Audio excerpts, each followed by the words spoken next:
Hi, this is Doug Jones, and you've checked in with DougKnowsRealEstate.com YouTube. And we also have DougKnowsRealEstate.com, and there's a blog site right there for you to look at a real estate site and gives you the answers to a lot of questions. Today I'm going to talk about, and the subject is prepare to buy your first home. Prepare to buy your first home. Now, actually, this would be good for everybody. Prepare to buy your home. And this is part one. We'll have 3 of these videos, and the things I'm going to talk about are a little different than what most people cover.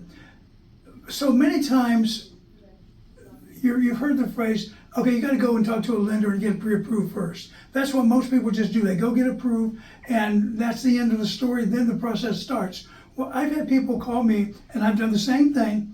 Give me a pay stub, give me a W-2, let me run your credit check, and show me your down payment, and I'll give you a pre-approval letter. But really, if you're buying, and you're seriously buying, which you are obviously, then you want to know a lot more than that before you start the process. And I'm going to give you 4 things you want to look at other than just getting your pre-approval. And the first one is, when you sign at the title company to purchase that property, you're going to get a buyer's settlement statement.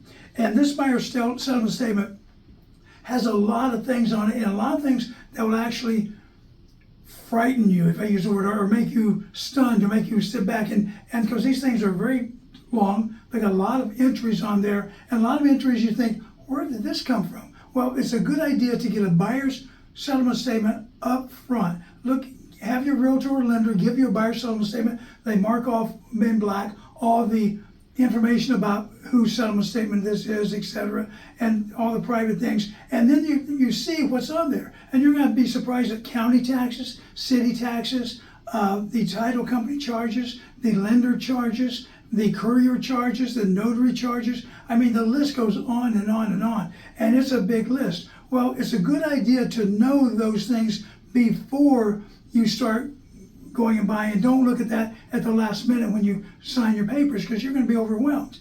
It's a good idea to know. And these are legitimate fees. It's just that there's a lot of them and things you should know about up front. So get a settlement statement from your lender or from your realtor, okay? The second thing is homeowner insurance. So many people slow down the loan process because they forget to get the homeowner insurance. Maybe the lender will forget, and all of a sudden the loan is held up for 2 or 3 days because now the buyer has got to go shop for homeowner insurance. A good place to start is if your car insurance person say, hey, do you do homeowner insurance as well? And then shop for homeowner insurance, because that is the one thing that will really affect your difference in your fees.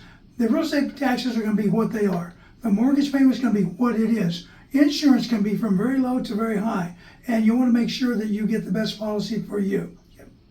So look at that. Talk to a CPA. You know, when you buy a house, what's it going to do to your taxes? You know, you get interest write-off. You know that you get write-off for your mortgage and your taxes and your mortgage interest. Well, how much does that affect you? And let's give an example. Suppose that you are buying single, and your taxes are single one withholding, and you've been getting this much money every month. Well, once you buy, you can have your CPA, or you can do it yourself, do a rent versus buy and look at the numbers. Maybe that interest is enough, and the interest and the mortgage taxes or the real estate taxes are enough to lower your payment, so to speak, and that you can change that from S1 to S4, S5. You can actually get more money each paycheck, and then it works out the same at the end of the year. Now, I know it was a little sloppy saying that, so go to Doug Knows Real Estate and read the blog, and it's in there too. But you're going to have advantages when you buy a home because you get to write off the interest, you get to write off the taxes. Know what those advantages are. And the last thing is comfort level. Now, maybe you've been paying $3,500 a month rent, and all of a sudden you qualify. You make a lot of money. You qualify for $10,000 mortgage, total payment, taxes, insurance, loan, etc. But maybe you're not comfortable there. Maybe you're comfortable with $7,000. Then choose the $7,000. Choose to buy less than you qualify for, because that's a comfort zone, that's a safe zone, and don't let somebody talk you up into going way beyond what you should be buying. So comfort zone is very important. So the 4 things very quickly: look at a buyer's settlement statement, talk to your insurance agent, talk to a CPA, and go ahead and know what your comfort level is. How much are you willing to pay? What are you comfortable with every month? And there's going to be another series about the first-time home buyer, about the buyers, and so you'll see these, and there'll be different things we cover. But I recommend you do these 4 things in addition to getting a pre-approval. I'm Doug Jones with Doug Knows Real Estate.